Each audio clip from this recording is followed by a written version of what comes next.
Welcome to the Deep Dive Spirituality Conversations podcast. I'm your host, Brian Russell, and today it's my privilege to have as my guest Dr. Pamela King from Fuller Theological Seminary.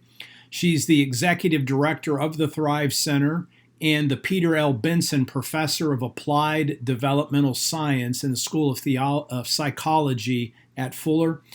Besides the book that we're speaking about, Thriving with Stone Age Minds, Evolutionary Psychology, Christian Faith, and the Quest for Human Flourishing, which she co-wrote with Justin L. Barrett, Pam is also the co-author of The Reciprocating Self and co-editor of the Handbook of Spiritual Development in Childhood and Adolescence. You're going to love this conversation because we get into the intersection of evolutionary psychology with theology and reflection on what it means to thrive and flourish in today's world as the people that God created us to be. She asks big questions. Pam's interest really is in this issue of thriving and what the meaning and purpose is for our lives. And so listen in as we draw off of her wealth of experience and knowledge about science, as well as she draws on Christian theology. So let's jump right into this interview. All right. Hey, Pam, thanks so much for being on the show today. Great to be here, Brian. Thanks for having me. Yeah, can you share with everyone listening some key moments in your spiritual journey that have led you to embrace a call to teach and to write? And then how does this latest project that you did with Justin Barrett, Thriving with a Stone Age Mind, fit into this trajectory that you've been on? That's a great question. Yes, so I had a very specific moment when I was a graduate student as a Master's of Divinity, when at then time, another student, but became another professor, asked me like, hey, what pushes your buttons? And he didn't mean in the aggravating way, but like, what lights you up? Mm-hmm. And spontaneously, I said off the top of my head, enabling people to become who God created them to be. And in quickly in the next year, I ended up using the language of thriving to talk about this idea of becoming who God created you to be. And so as I pursued my studies, I was really looking for that in my New Testament classes, in my theology classes, in my practical theology classes. And I wasn't finding all the answers that I wanted regarding how do I enable people to thrive or become who God created them to be. So I started taking electives in the School of Psychology. And that was somewhat satisfying, turned into a PhD eventually. But even upon graduation, I still had this question. And so 21 years since my PhD graduation, I am still asking that question is, what does it mean for diverse persons, all types of people to thrive in their location, in the bodies in which they're given or grown into, and how do I enable others to enable people to thrive? And so as a graduate student, got the opportunity to do some teaching as a teaching assistant and just got really excited about the idea of equipping future leaders who would go out and impact lives. And I thought, if I keep impacting future leaders, I can leverage my efforts and have more impact eventually. So that's kind of where that sense of call as a teacher, professor, writer has emerged from. And I love that language that you use, the person that God created us to be and thrive. And when you look at the book Thriving with Stone Age Minds, how do you define thriving? And before we started recording, you kind of contrast that a little bit with just surviving. So what's the difference between thriving and surviving the way that you're using those words? Yeah, and I'll tell you that I've been at this for over 20 years of trying to understand what thriving is. And I come from it from kind of an interdisciplinary perspective, both psychological, and my main affiliation as a psych discipline would be developmental psychology, and also very systems culturally oriented. And then also I know enough to be dangerous theologically, but not a theologian per se. But I have come to understand thriving as the process of growing and adapting towards God's purposes for us. Uh-huh. And sometimes I use that word telos, which you and I alluded to in our pre-conversation, to understand purpose. So have a pretty clear framework of how I think about what human purpose is about. How would you actually say, what is the purpose of humans? Why did God create us? It's a great question. And I can go back to the surviving part too. So Yeah. my best understanding of why God created us, and we'll just say that with like lots of grains of humility, because of course we cannot completely understand God's intentions.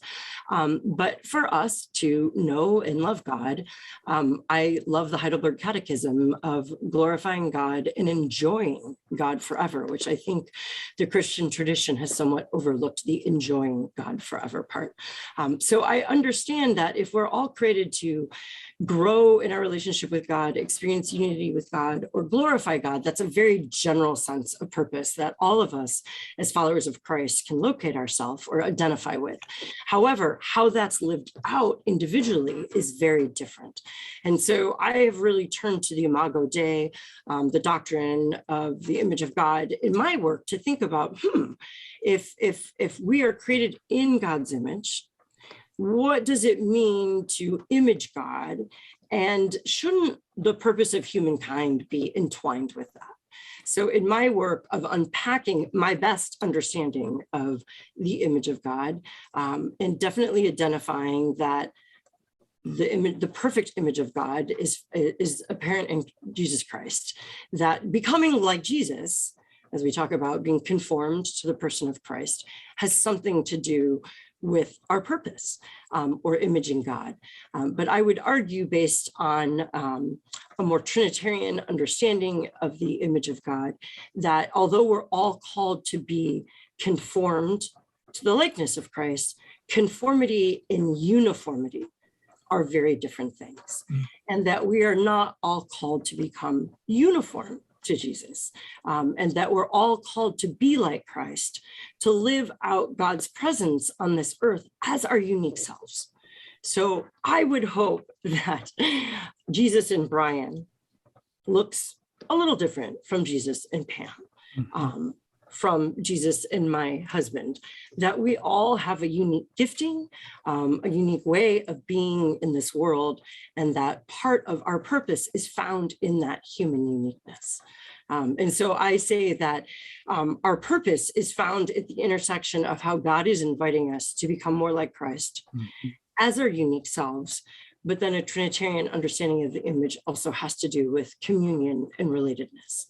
So also how God is calling us to grow deeper into relationships.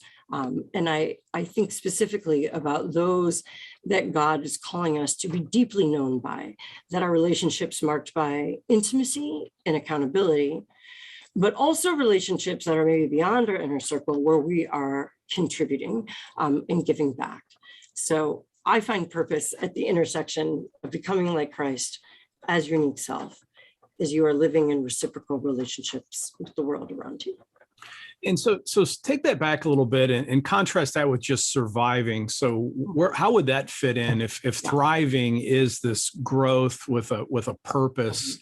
Is surviving just the opposite of that? Or so how do you think about surviving? Yeah, so I do not quite think of them as opposites. So I often, for shorthand talk, will say above the line growth and below the line growth.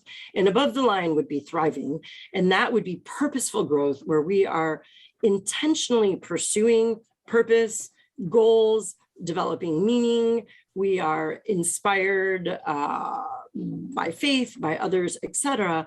And then there's this below the line stuff that we have to tend to, that I put in the surviving realm. And one of the ways that some of the ways that I contrast surviving and thriving is surviving is really about getting by, and being, often it has to do with being motivated by fear. Yeah, so we, even in developed nations, early, pandemic days, we were in survival mode. Like, how am I going to get groceries? How am I going to find toilet paper? Costco's out, etc. So these are getting by. These are not necessarily purposeful pursuits. The other thing that I really noticed in those early pandemic days that goes with surviving is a me orientation. I am looking out for myself. I am out looking out for my people, my family, where a thriving orientation is really more about us, or about them, or about you. It's a broader orientation. It's that deeply related orientation. Surviving has all to do with coping and getting by in adversity, making sense of that, where then thriving would be more about hoping and actively anticipating a purposeful, hopeful future. So we kind of have that me, mine, us, ours, coping, hoping, and then that motivated from fear versus motivated towards purpose or towards meaning. Those are 3 ways. When you talk about being like running away from fear, if you want to think about surviving as that over against, I guess I'm hearing pulled by a purpose somewhat. And you've talked about the Heidelberg Catechism just a couple minutes ago, where it's the love God and enjoy Him forever. So do you see love and thriving and growth and love and thriving as almost synonymous ways of talking about purpose? Is that what I'm hearing you say? That's a great, I'm working on that right now, but I would say, so this, I'll put on my developmental psychologist hat. No growth happens without love. We know infants do not thrive. That's a technical term in infancy, is thriving, and it has more to do with physical thriving. There's an APGAR test that all infants are given at birth, and there's like 9 criteria they have to meet. But we know when children are not given love, even if they're just given, they're given food, physical safety, if not love, they do not grow. Their brains do not develop. The increasing science that is often referred to as interpersonal neurobiology, we know that minds that experience love, safety and love, where they are mirrored, where they're attuned to, where they can experience their own going on being, that's a Winnicottian term, but they grow and become themselves. And so there is no thriving without love. I don't think we find purpose without love, but love helps bring those about. And Henry Nouwen has a beautiful quote that I can't cite verbatim, but it is something about our human vocation, and that our vocation is to be God's loving presence in this world as ourselves. And I understand that humans can understand and find their vocation as God's loving presence only in their own experience of God's love through the Holy Spirit or through other people. And that when we experience God's love and grace, we can respond and offer up our lives as holy and pleasing living sacrifices that are offerings of love. Yeah, one of the things I really appreciated about the book is you and Justin Barrett, you worked on integrating insights from evolutionary psychology, and you brought in your developmental piece and this telos piece, and you mixed theology in there. And so how far does just the science itself get us to purpose and thriving? Then I'll follow up with once you answer that one. Again, that's a big question, obviously. Yeah. Oh, that's a huge question. I think, Brian, that was perhaps like the juggernaut of the whole project. And here we set up this, rather esoteric project. Like, how does evolutionary psychology and Christian theology inform us about thriving? Yeah. And part of the way we structured the project is we spent with 3 years amount of time on the science and also the theology, and then with practitioners and integrating it. And we actually brought together a forum of scientists that were involved in whether social science or biological science or evolutionary science together to talk about how does evolutionary psychology help us understand thriving. And we hit a wall.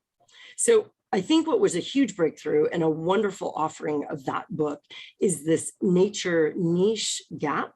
Yeah. And I don't know how much you want me to unpack that for your listeners, but we understand that as humans, we are given, we have capacities. As humans, we're always like solving problems. By nature, we do that. And so we live in what evolutionary folks would call a niche. That's our environment, right? Mm-hmm. And so every time we have a problem, humans use this glorious, amazing brain situation to solve problems.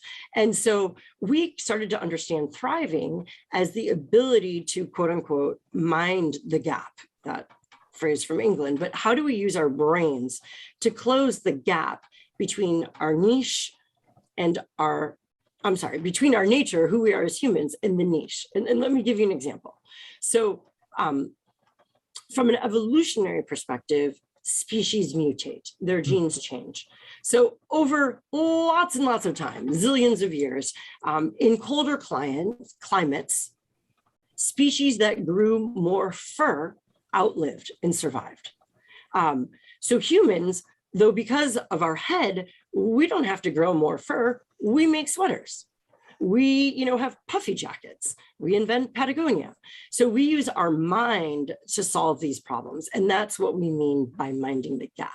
However, every time we solve a problem, we create a problem. So I live in Los Angeles, in Pasadena, and in the 80s, smog was a huge issue here. Mm-hmm. So humans created cars to get across the expanse of Los Angeles, to bring people together through our crazy freeway system. But in solving that problem of distance, they created smog. Then we create vehicles that are more climate sensitive. And now we got to dispose of car batteries. So we're constantly solving problems and creating new ones simultaneously. So thriving, we defined from an evolutionary psychological perspective as closing that gap, having a closer alignment between the nature of humans and the niche they live. And the wall we hit was, well, is it the one with the more toys wins? Or what direction does this thriving project go from a science perspective, if it's just about bridging the gap and forever perpetuating new problems?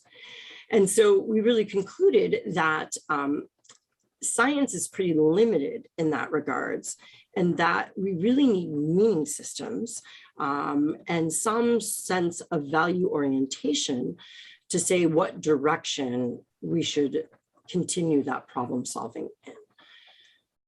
So that's where we felt like evolutionary psychology and Christian theology were actually great dialogue problems. And Evo Psych shed some light on how we get to thrive, like to what ends, or how we get to the ends. And then theology is more suited to say to what ends. So when you look, like when I read the book, and I'm not a scientist, let alone an evolutionary psychologist. When I thought about the thriving with Stone Age minds, and then I did, and thanks for explaining the nature niche gap. So what is it uniquely about, say, the 21st century that's created this thriving problem that so in a sense, I got the impression that our brains are Stone Age, if you will. So I was a hunter-gatherer at some point or whatever. Now I live in, like, for me, I live in Orlando, Florida. So I'm in this super urban area. It's actually, it's so hot here. I need an air conditioner, or there wouldn't even be in Orlando. So yeah, I have all these things. We're talking on Zoom versus talking face-to-face and all this whole thing. So what is it about the 21st century that's maybe, is it the right word? It's sort of exacerbated this nature niche gap that creates the problem where we struggle to thrive with the software package or even the hardware package that we've inherited from evolutionary biology, or however you want to think about that. And then how does theology actually help to solve that? And so that maybe theology is just as relevant in the 21st century as the science piece. Any thoughts about that? Like, what creates this big problem today that there's this gap? I love how you put that all together. That's really fantastic. So yeah, let's just go back to that hardware software. So I'm sure the metaphor falls flat somewhere. But Yeah. sure, if we think of our minds as hardware, this is what it came with. This is how we're physically, biologically created. Our learning is probably somewhat of a software update. That's good. And so, every version you download has a bug, right? So somehow the hardware that we have, and I'm dealing with a Mac right now that's just about to die. It's like it won't take any more updates. There's no more room in the inn. And we've somewhat done that to our brains. Like, we were created, the brain has not evolved genetically. It has not changed for a long, long time. But yet we're doing more and more complicated functions with it. So this is a tension that we have to live with. Part of the project that I was so excited about in our research, what we identified was that the human species, fundamentally, we thrive by learning. So we need to learn. We love to learn. Our brain feels good. We get dopamine hits when we learn new things. And we constantly have to learn to bridge this gap. Secondly, as what we said earlier, we're relational, we're pro-social human beings. So we need to stay deeply connected and known by people. Then thirdly, we regulate. So humans have this crazy thing called self-control. We can, delay gratification. We have practices that help regulate our emotions. Another form of regulation is goal setting. We can select goals, we can change them, we can practice, train to optimize them. We have these really fascinating capacities. But then plop us into the 21st century. There's so much to learn, right? Thank you, Google. We can become experts in so much. And often there's a need to learn a lot. I mean, you and I both know as academics, we now have access to both depths in our fields, but also making the connections like we are today about other fields. I need to figure out how to enable my computer to update. This is I don't have that skill set, but there's just so much to know, whether it's about our children or our families, etc. And we are exposed to so many people, to go to the relate. And I would argue perhaps this excessive opportunities to learn, the excessive opportunities to relate are two, I don't know if temptations is the right word, but I think it's appropriate, that our world, I was gonna say daily confronts us with, but minute by minute confronts us with. And one of the things that this project helped me realize that more is not always more. When it comes to relationships, there's a lot of research that demonstrates that humans have a relational capacity. We can really only manage so many intimate relationships in our lives. And so this puts folks like pastors or professors really at risk, because we are engaging with so many people at very intimate levels. So it challenges models of ministry of how many people can one leader really effectively care for? And how can we do that kind of ministerial or pastoral care in a way that doesn't burn out the pastor? I think one of the major issues, especially coming out of pandemic living, is social support for leaders. So pastoral leaders are so strained by having to reimagine church, reimagine worship, dealing with political polarization and polarized congregations, and pastors don't have a lot of social support to begin with because they're often the leader.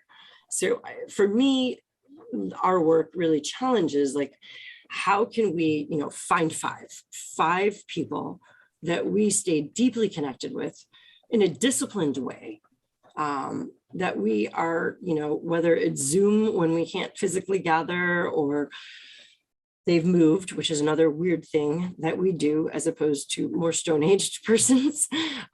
We collect a lot of people in our transitional life. But then, and I know I'm imagining close to your heart, is this third capacity of regulating, that as people of faith, we're so fortunate to have actually a toolkit of spiritual practices that help us regulate.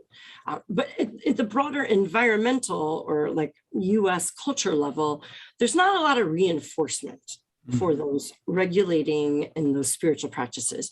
I think the mindfulness movement is actually elevating the general public's recognition of the importance to calm down, to attune to one's feelings, attune to what's going on around you. But that is not something by and large we've practiced as a society that I think we really need to counteract the influx of the social demands and the learning demands. Yeah, I want to go back to the piece with all the excessive opportunities to relate to folks.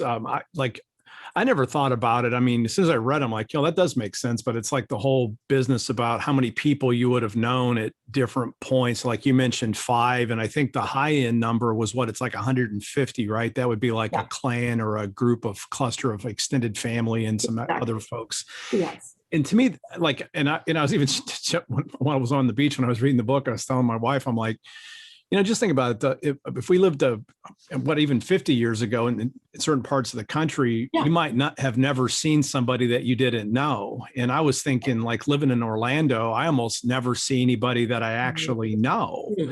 And so that was one real big insight that has implications for that. But then I was thinking just from a pastoral perspective, and you took it from the perspective that being pastors you can be really lonely because you're socially isolated in some ways. But I was also wondering about that number 150, because when you think about church sizes, a lot of times there's this desire to grow these huge churches. And I was wondering, again, I'm not against big churches, and doesn't make a small church better than a big church, because you could have unhealthy at whatever size. But I was thinking, what are the implications for pastors, especially if we think we just have to keep growing our communities bigger and bigger around the very limits that we have? It seems like it's biologically imprinted on us that, if I'm a pastor of 1,000 people, there's no way I know 1,000 people. So what do you think about the implications from some of the research on how we do ministry? Not saying that we need to shrink churches all of a sudden, but what are some of the implications for pastors for this around the relational parts of being a human being? Yeah, no, I think there's really specific implications that have a lot to do with whether it's lay leaders or other staff, that there is a real intentional, I don't like the word hierarchy. That's not what I'm looking for, but that people are known, and there's a plan for how people are shepherded and known, whether it's small groups and training of facilitators. But a sole pastor cannot, a megachurch, sole pastor can't know 5,000, 10,000 people. And so I think being really clear and intentional about who is known by whom is really important. Some of the work example that I've done around adolescence and youth development, there's a program out of Minneapolis at the Search Institute that talks about developmental assets, and being known by a caring adult at your school is one of them. And I've heard of schools who take this work seriously, literally bringing faculty and staff from groundskeepers to the headmaster, principal, and dividing up the roster list of the school of okay, these are your 5, these are kids you're going to greet once a week by name. They're going to feel known by you. We just want to make sure that every kid, every student on our campus has an adult who's keeping eyes on them. And I don't know churches that do that. That's a really interesting idea of okay, we want to make sure all those people in our pew or on our Zoom screen are accounted for and are known by somebody in our network. And that, I think, would go very far. But I was going to say, well, let me ask you a real specific question. Just occurred to me. So people have different ideas about how big a small group should be. And sometimes we usually default to 12 because Jesus had 12 disciples or whatever. What do you think about that number 5 as the ideal size? Are there implications about that, or maybe 5 couples, or what are your thoughts from a educational psychology perspective on what's the ideal small group with the research that you've seen? Well, I will caveat by saying there could be research that shows 5 tend to be great, but there's always exceptions. So, right. And I think we have to consider the purpose of the group. Is it a teaching group, a Bible study? But if it is deeply about sharing life, or a group spiritual direction where it's very in-depth about sharing nuances and intimacy, I think like 7-ish, 5-ish is going to be closer. And then if you think about an individual that might really have like their inner circle of 5 people in their life, that may not be their small group. Right. Those might be the people that they really share their struggles spiritually or about their relationship with God. But it may not be the people they're cooking for when there's a surgery or a problem, because you can only do that for so many people. So I think, even one spiritual practice, the rule of life, is perhaps intentional. This day and age, we need to be really clear about who we're responsible to, and who knows us. I have 2 brilliant brothers. One and I did an interview, something for Fuller magazine on technology and thriving. And he's a Microsoft VR guy, does a lot on ethics and technology.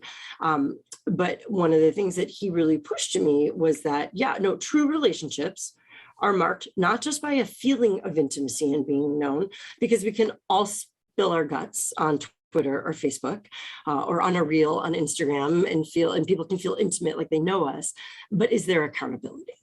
Mm-hmm. And so I think that accountability piece is really important. So who are the people that we're accountable to and we're holding accountable as well? And in what ways? Something that I think is less of something Americans think about today is our neighborhood, where we live. Our identity stems from our work affiliation, our scattered family, but quarantine, brought a lot of people home, literally, and possibly more limited to seeing their neighbors, unlike they had historically. And that's something that's really challenged me, I want to be responsible to these people on my street. And I'm so grateful for having had the opportunity to get to know them more we had sidewalk walks, social distance sidewalk walking on Friday evenings. And that was lovely. And, someone up the street this week lost their wife. And, we're on board as a neighborhood to bring meals. But I can't bring meals to everybody. Right.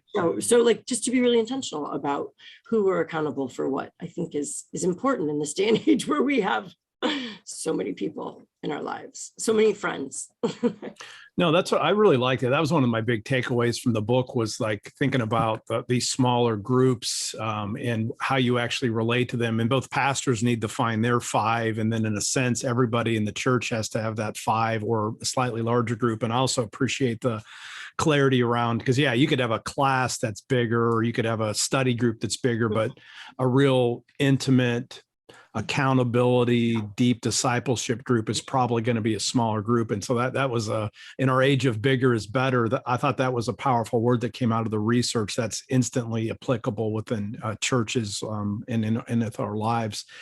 Now, to go to the regulation piece a little bit. Now, I found that super interesting. And we were talking before we started recording about the whole issue of like disordered desires, the 7 deadly sins, and really the Christian virtue that comes out of Greek philosophy of just this moderation, that we have to practice temperance and regulation in our lives. So what have you learned from the psychology science that can help persons who struggle with regulation, and also, and how does the Christian faith, when we start talking about the Holy Spirit and God's grace, how does that fit in, come alongside of our natural impulses? How do you think about that, and what insights have you got into, say, spiritual formation based on this whole issue of our ability to regulate, or in some cases, to deform ourselves because we don't regulate? Right. No, I think Brian, I'm really excited about the era we're in that we have a rich tradition of spiritual practices. And I do sense a resurgence in more contemplative practices. I think the frenetic pace, the almost like frenetic insult of life, it's like just constantly coming at us, that more people are naturally going towards contemplative practices to help regulate, to help calm, to help hear God's voice, to help hear God's voice in us, to help hear ourselves. to understand what truly matters in all the noise that is bombarding us. And I'm so excited about that resurgence. And I'm really excited about the exploding neuroscience right now that is really helping us understand how contemplative practices actually and literally change our brains. Yeah. That they help our brains connect in more productive ways. They help, practices help us have more attention and focus than less practiced minds. And I would say attention and focus is one of the things that is robbing this generation or those generations alive right now of their well-being and sense of life satisfaction. And I prefer the word joy over happiness. But when we're so frenetic and frantic that we can't even be present to ourselves or present to others to connect, or present to know what matters to us, our deepest held values, it's hard to have a life of well-being and a life of satisfaction. So I think that engaging in practices that help calm you, or regulate you, that can help you attune and become more aware of your own feelings. I mean, whether it's focusing on your breath, being aware of your breath, being aware of how you feel. Where's pain in your body? Is your back tight? Have too many Zoom calls? And that all enables us to actually be more open to God's Spirit. And that when we have times of silence and solitude, it may not be in that moment that we're like, oh, and the Holy Spirit is telling me X, but I think that increases a capacity that I can't explain neurologically, that there's a capacity that has us more open to God's Spirit. And I imagine that God works a lot through who we are. And we need to be more attuned to ourselves to know how God is working in and through us.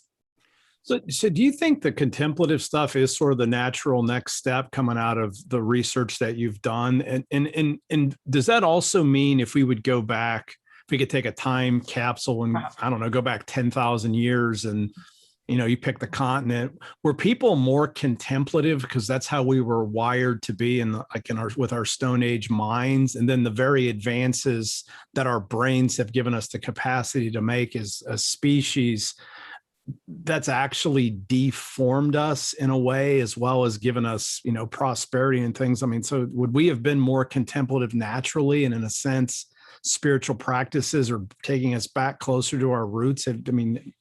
Any thoughts about that? Or is that's a profound question. I'm going to really have to overspeak my grounds, because I've actually not thought of that. But I think when we think 10,000 years ago, and I hope this word is okay, more primitive persons, life was a lot simpler, from a relational perspective. Learning, it was I got to learn how to make an arrow. I think our regulation was simpler too. We needed to know when to strike at the buffalo, or we needed to know when to plant. There weren't as many complex issues to be regulated about. And so one of the things that the brain has done has enabled us to think about more and more and more from at an abstract level and more complex systems of understanding. And I think for me that although we maybe had better regulation back then, it was just simpler. And that the regulation that we need now is much more complex. And I think it has a lot more to do with meaning making. Because I think with life simpler and not as many options, we didn't have to make as many decisions because there weren't as many options, where today, I really actually think meaning making, our meaning systems, what we value, is a very important part of our regulatory capacities. Because when we know what we value, we can regulate and choose the better goals, the better way. And that, I think that meaning making comes at the intersection of relatedness, of what we're learning, and our regulation. And I think, one of my issues of the crazy and very broken place we are as a society is that not many people have cohesive meaning systems. Yeah. Gone is the day where most Americans new and affiliated with like a Judeo-Christian ethic. Like what is right and wrong is completely up for grabs right now. And, we can be negative and say the world is going bad places in a handbasket, or we could say, what an extraordinary opportunity. We're at a time where people are really beginning to reckon, especially since the pandemic, like, how do I cope? How do I make sense of this? And how do, I think the biggest call on our generation or those living on the planet is, how do we find a human story that we can all find ourselves in, that encompasses, for me, obviously, like the gospel would be the meta narrative, the big story of my life. But how can we include all humans in that? And how can we tell our story in a way that all of us can find ourselves in it?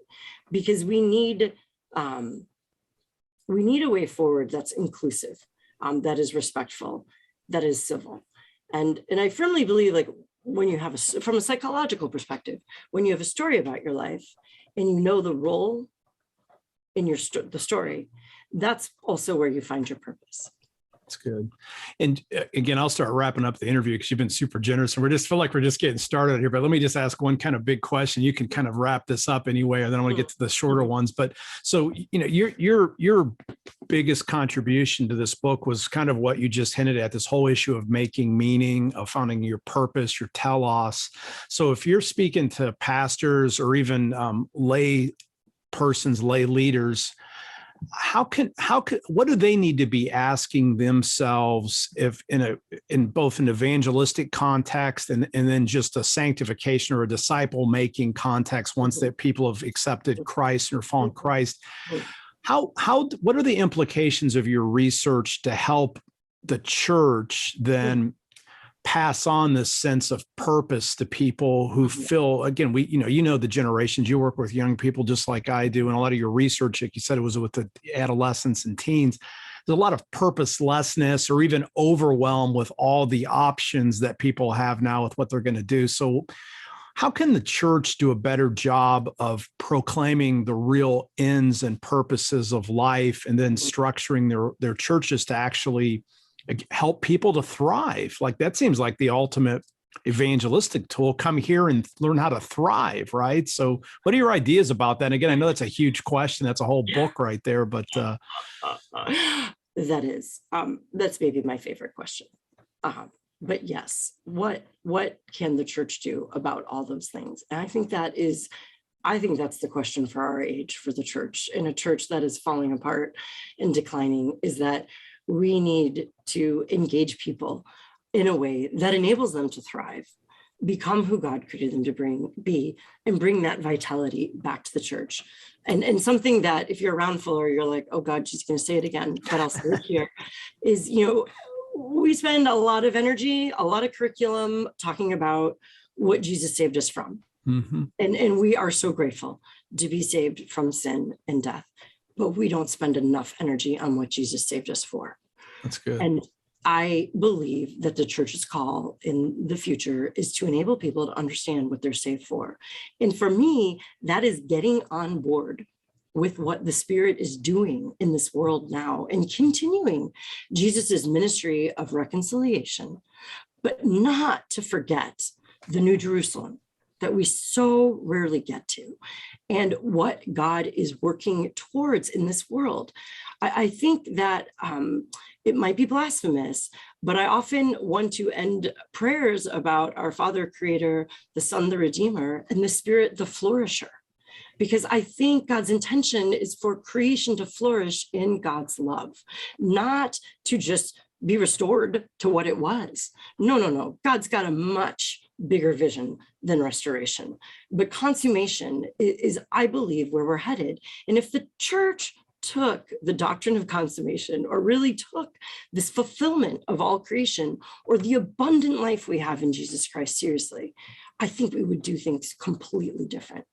And I think psychology is ahead of us here. I think psychology offers great tools on how people can understand purpose, great frameworks. There's really great practices. As Christians, we're awesome at giving like spiritual gift inventories to understand our unique spiritual gifts. We can do Strength Finder and understand, there's lots of ways we can get at our human uniqueness. But the church really needs to come alongside people and give and nurture this sense of purpose that, yes, this uniqueness is awesome, and you need to understand it and celebrate it in service of the greater good. So how does that, who you are, Brian, like, how did you become like a New Testament professor with a podcast on spirituality? Like, you've done some really deep work to get there, I imagine, because you've completely broken out of the mold that you were really good at. You're very awarded, you do great. And what is the call for you in that wants you to do that as part of God's bigger purposes? So I think for pastors, helping people understand their lives as part of God's ongoing purposes is really important. No, I love that. That was a great answer too. And it's like I always say, sign me up there. It's always easier to get people out of Egypt than to get Egypt out of people. And it's freedom from, freedom for. And so I just love the way that you just described that. And and that's the whole reason I started this podcast, because I want to be about. I love the word thriving. I love the word flourishing, and it's like.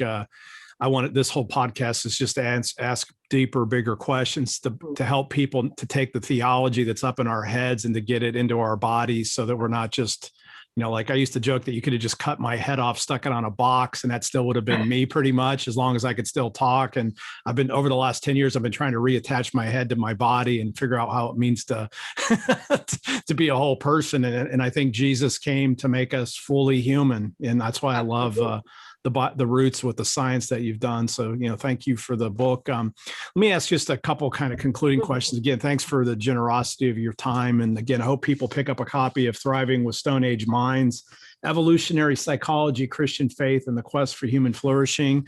And also check out Pam's book, Reciprocating Self, which captures some of her original thinking on thriving and flourishing and purpose. So what would be next for you, Pam, in your own work? Is there like a book that you're kind of afraid to write, or what do you think would be the next step in your research or something that you're working on even right now? Mm-hmm. Those are super, super great questions. So I had the Thrive Center at Fuller Seminary. And so I've got two somewhat major endeavors and lots of little endeavors. But the major ones, the next book that I hope and that I'm terrified to write is one on what we were just talking about. Wow. It is really like, what does thriving mean from a theological and psychological perspective? Why thrive? Like, why should Christians attune to thriving? And how does that occur in our lives? So that's, and where is joy in that is the book that I hope to be working on in depth in the next year. And then secondly, the Thrive Center is actually in the process of translating our last 2 decades of research into practical resources that like Christian leaders can use with their people to enable them to thrive. So Fuller has developed a whole new online learning platform called Equip. We're in the process of rolling out our first class on thriving. I think it's called An Invitation to Thrive, like reconfiguring the Christian life or reimagining the Christian life. So just about what you were talking about. So those are 2 endeavors, and that feels scary for me. I'm a developmental psychologist, so making resources for Christian leaders is a whole new thing, but it feels very important at this time. And I'll just add, the words like thriving and flourishing are very popular right now, and they're needed. After a pandemic, or we're still in it, people want that. I think Christians need to stand up into the public ear and say, there's really substantive understandings of thriving means. Thriving is not just about me. It's not the next self-help, self-improvement. It does have to do with helping yourself and self-care and knowing yourself, but for the greater good. My kids go to a Catholic school, and I've been super grateful for being immersed and exposed to some different Catholic communities. And I've really appreciated the idea of, I often talk about thriving as becoming your best self with and for others. Yes. And that with and for others is very Ignatian. And I think America needs an understanding of how do we grow, how do we thrive with and for others, with and for God, or for a higher purpose. So that's. I love that. And again, it comes out of the science because we're set up to relate. And sometimes in the modern world, we tend to want to be selfish and almost narcissistic. And even the whole business about being able to regulate, and a lot of certain streams in our culture, you don't want to have any regulation, do whatever you want. And the Christian faith can step right into that and talk about the beautiful picture of what life can really look like. And so I just love that work, and I look forward to seeing that. So thank you for those projects. What about for yourself? And again, you don't have to be any more transparent than you want to be on this question, but I always like to ask, since this is I do try to focus on spiritual formation, like what have you found helps you as, Pamela King, to regulate yourself, be able to be your best self most of the time, and to, live as the person that God created you to be? Do you have like go-to practices that allow you to stay grounded and be formed? I do. And if I don't keep practicing them, I feel very deformed, actually. So they have become very important to me. And that said, I kind of rotate through a host of practices. I always need a calming practice. So sometimes I will do various forms of centering prayer or silence or solitude. Sometimes if it's just too much monkey mind, I'll use more of a guided meditation. I'm a huge fan of the app Pray As You Go. That comes out of England. I love their daily lectios. I love their various examens, prayers of examens that they offer, and their retreats. Their Lenten retreat 2021. I want to do an infomercial for them. I think I'm listening to it for the third time right now. It's great. I also am a big fan of mindfulness. And I do not know of Christian apps that do it as well as some science-based app. And the one that I'm most a fan of comes out of the University of Wisconsin. There's the Center for Healthy Minds, and they have an app called the Healthy Minds app, and it's really excellent. It's super science-backed. And yeah, I found it really helpful. And they focus intention is the first module, connection is the second, insight is the third, and purpose is the fourth. And then scripture reading. And when I really need to slow down my brain, and really writing, journaling is really helpful. It's good. It's good. Those are my. And now the impossible question for any academic: if you're going to pick 2 or 3 books that have really helped to form you spiritually, other than the Bible, what would a couple of go-to books be? And they don't have to necessarily be in even your field, but just 2 or 3 books that have really shaped you over the years. Yeah. Since you did hint at that question previously, I thought about it. And I think the 2 first books that came to mind that have had really enduring impact on me are Henry Nouwen's Inner Voice of Love. I think it is one of the more holy books I have ever read.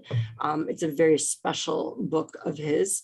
So the Inner Voice of Love. And then I haven't read it recently, but it was a bit of started a pivot in my life, and that's Parker Palmer's Let Your Life Speak. Is a really, really wonderful book. So those were just 2 that came to me off the top of my head. And David Benner's writing has also been extremely influential. A number of his books, I reread those. Yeah, like I haven't read the Palmer book or the Nouwen book, but I've read several of Brenner's books, and yeah, they really are good. So, well, thank you so much, Pam. It's I'm just grateful for what the Lord's done in your life and how you've brought your learning expertise to a seminary training to train pastors and bring in the insights of developmental psychology, and the gift that you have in writing these books so that the world can hear about your ideas. And just thank you for the time today that you've given to me and all the folks that are listening to this episode. Well, you're welcome. My pleasure. You ask wonderful questions, and I'm really so excited about what you're doing, both in individual students' lives in your classroom and through your writing and your ministry and your podcast. It's so good to know that's going on the other side of the country. That's true, isn't it? That's what's so fun too, right? It's like you're in California, I'm in Orlando, and we still get to have this conversation. It's so amazing the world that we live in today. So I'm super grateful for that. And yeah, and I'm excited about I'm about as excited about where my life is right now now as I have been in probably my whole life. So I'm just super grateful for the ongoing work of learning. And again, thought Thriving with Stone Age Minds was just so helpful. And we could have asked a lot of different questions too, but I'm just grateful for your time. And also want to just thank everybody for listening all the way to the end of this week's episode. And until next time, live by faith, be known by love, and be voices of hope in the world. Amen. Amen. Amen. Amen. Thank you so much for listening to this week's episode of the Deep Dive Spirituality Conversations podcast. If you found this episode helpful, would you please share it with friends through your social media networks, as well as leaving a review to help other people find it? If you're interested in any of the resources mentioned, please check out the show notes. And let me again remind you, if you're interested in contemplative practices, my latest book, Centering Prayer, Sitting Quietly in God's Presence Can Change Your Life, is now available in paperback or on Kindle. Recommend ordering it off of Amazon. If you want to do a large order, I would reach out directly to Paraclete Press. Ask for Sister Estelle, and you can get some deep discounts if you're interested in buying, say, any quantity of at least 3 or more copies. You can get good discounts directly from Paraclete. Thank you so much for the privilege of serving you, and we'll see you next time.